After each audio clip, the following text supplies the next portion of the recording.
হাজারো মুসলমানদের হত্যা করে বিদায় করে দিচ্ছে। আজকে রিপোর্টে দেখলাম কয়েক মাসের ব্যবধানে 50,000 মুসলমানদেরকে তারা হত্যা করেছে। রাফা নামক শহরে 1,70,000 মুসলমানের বসবাস ছিল, এমন ভাবে তারা বোমা হামলা করেছে। কোন মুসলমান সেই শহরের মধ্যে নেই, পুরো শহরটা আজকে কবরস্থানে পরিণত হয়েছে। এমন ভাবে সেই জায়গার মধ্যে বোমা মেরেছে।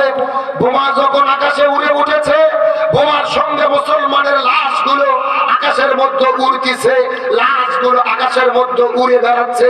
আজকে সেই গাজা, রাফা, ফিলিস্তিনের দিকে লক্ষ্য করে দেখেন, আকাশে বাতাসে লক্ষ লক্ষ মুসলমানদের লাশের গন্ধ, হাজার মুসলমানদের লাশের গন্ধ।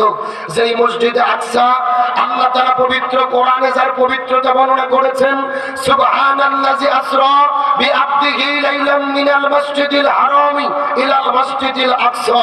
যেই কোরআনে আল্লাহ মসজিদে আকসার কথা বললেন, যেই পবিত্র ভূমিতে মসজিদে আকসার ভেতরে মিরাজের দিনে আমাদের নবীজি সব নবী রাসূলের ইমামতিতে নামাজ আদায় করেছিলেন, যেই পবিত্র ভূমিতে 1 লক্ষ নবী রাসূলের পদচারণা, যেই পবিত্র ফিলিস্তিনের ভূমিতে 25,000 নবী রাসূল আছে, ওই সমস্ত ফিলিস্তিনের মসজিদে আকসার ভেতরে এই জালেমেরা হামলা করার মাধ্যমে তারা শুধু ফিলিস্তিন গাজাতে হামলা করেনি, তারা শুধু গাজাতে আগুন লাগায় নাই, তাম পৃথিবীর 200 কোটি মুসলমানদের কলিজায় তারা আগুন লাগিয়ে দিয়েছে।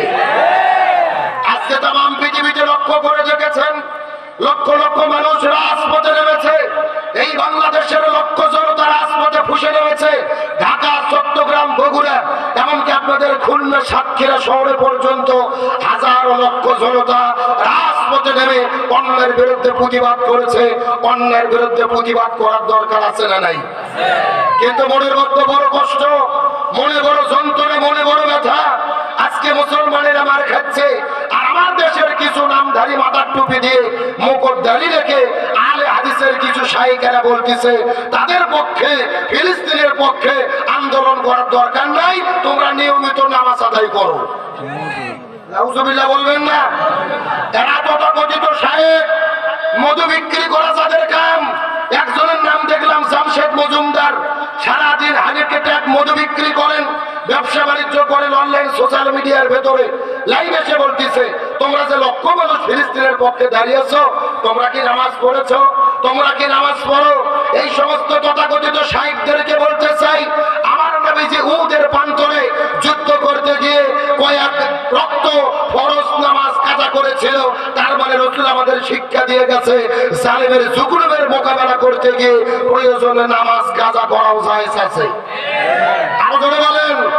একটা কথা ভুল বুঝবেন না, আমি তার মানে বলতেছি না আপনারা নামাজ কাজা করেন, আমি এটা বলতেছি না। আমি একদারা শাইখদের জবাব দিতে চাচ্ছি, নবী যদি যুদ্ধের ময়দানে নামাজ কাজা করে, লড়াই করে, সংগ্রাম করে, আজকে বাংলাদেশে হয়তোবা 5 ওয়াক্ত নামাজ সবাই পড়ে না, মাথায় সবাই টুপি দেয় না, মুখে সবাই দাঁড়িয়ে রাখে না, কিন্তু আমাদের ইমানের স্পিড আছে। অন্যায় যেখানে হয় বাংলাদেশের কোটি জনতা রাজপথে নেমে পড়ে। এটাই তো ইমানের স্পিড। আল্লাহর কোরআন বলেছেন, কুনতুম খায়রা উম্মাতিন উখরিজাত লিন-নাস তা'মুরুনা বিল মারুফ ওয়া তানহাউনা আনিল মুনকার। তোমরাই সর্বোত্তম জাতি, সৎ কাজের আদেশ করবে, অন্যায় কাজে বাধা দেবে। কার কথা? আসলে বাংলাদেশের এই সমস্ত তথাকথিত আলে হাদিসের নামধারী মুখোশধারী শাইখ যারা, আসলে এরা সবাই হলো আমেরিকার দালাল, ইহুদির দালাল, আর সৌদি আরবের রাজতন্ত্রের দালাল। এরা মূলত ছাত্রদের আন্দোলনের বিরোধিতা করার মাধ্যমে ইসরায়েলের পক্ষে তারা অবস্থান নিয়েছে। কথা কন না কেন? আরো করে বোঝেন। এই যে মধ্যপ্রাচ্যের দেশগুলো, মনে কষ্ট লাগে, বাংলাদেশ শুধু নয়, তাম পৃথিবীতে 57টা মুসলমান দেশ, 57টা মুসলমান দেশের রাষ্ট্রপ্রধানগুলো মুখে কুলু পেটে বসে আছে, শুধু বিবৃতি জানাই, শুধু প্রতিবাদ জানাই, আর বড় সবাই দোয়া করো। কি করো? শুধুমাত্র দোয়া দিয়ে যদি মাজলুম মানবতার মুক্তি হতো, আমাদের নবীজি 27টা জিহাদের নেতৃত্ব দিত না, আমাদের নবীজি ওদের প্রান্তরে দন্দন মোবারক শহীদ করতো না, আমাদের নবীজি ওই তায়েফের ময়দানে পাথর খেয়ে রক্তাক্ত হওয়া লাগতো না। আজকে তাম পৃথিবীর মুসলমান শাসকদেরকে বলতে চাই, মুখে কুলু পেটে চোখ বন্ধ করে ঘুমানোর ভান করবেন না। আল্লাহর কাছে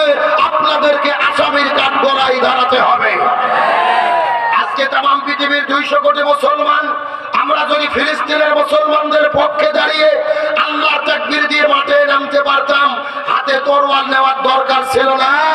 200 কোটি মুসলমান রাজপথে নামলে মাত্র 80 কোটি ইহুদির বাচ্চারা 200 কোটি মুসলমান এক জায়গায় হয়ে যদি সুন্নতি তরিকায় প্রসব করত, ওই প্রসবের চোটে ইহুদির বাচ্চারা ভূমধ্য সাগরে নিমজ্জিত হতে বাধ্য হতো।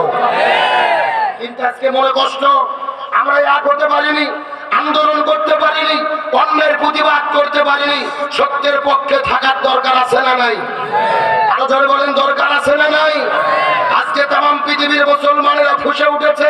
ডক্টর মোহাম্মদ ইউনূস সরকারকে বলতে চাই, আপনি অনুমতি দেন, এই বাংলাদেশের প্রয়োজনে 1 কোটি যুবকেরা ফিলিস্তিনে গিয়ে মুসলমানদের পক্ষে জিহাদ আর যুদ্ধ করতে প্রস্তুত আছে। তার কারণ বর্তমানে তাম পৃথিবীতে নামাজ, রোজা, হজ, যাকাত যেমন ফরজ, তার চাইতে বড় ফরজ হলো ওই গাজার মুসলমানদের পক্ষে দাঁড়িয়ে আমাদের লড়াই, সংগ্রাম, যুদ্ধ করা।